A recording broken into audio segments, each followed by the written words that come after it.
Hello, this is Missy Grace. How you doing?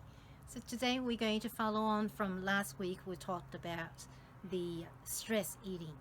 So today we're going to look at people who chooses to be vegetarian or vegans, but when you look around, they are big and fat and they're not really healthy. Why? Because some of them are really not making smart choices. You know, these days there are so many different kind of things that you can get for vegetarian or even vegan that's more stricter than the vegetarian, right?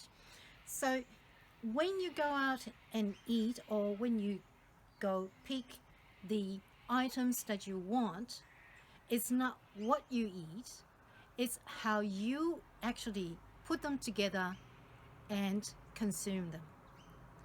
There are so many people when they say, oh, I'm a vegetarian, oh, I'm a vegan, so I will pick the easy ones from the shop. So say the cereals, it's full of sugar and salt. Is that going to be good for you? I don't think so. They wanted to have, all right, the vegan cheese. So they just love to have the cheese and they think that it's good. But have you looked at it deep down?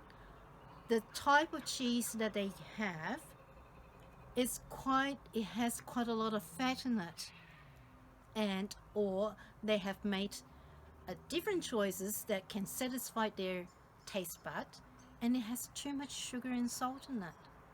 Instead of finding the natural food, if you really want to get some sweet, you can get the sweet potato or carrots. You can roast it and it becomes really sweet and caramelized. It's just beautiful. And or you can have some capsicums. When you roast it, it tastes, that sweetness just come out really beautifully. And with a lot of herbs and spices, you can make food really interesting and tasty. So this week, my message for you is to really think deeper of what kind of food that you pick and how you put them together and enjoy it.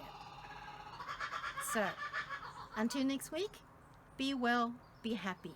This is Missy Grace. I'll see you soon.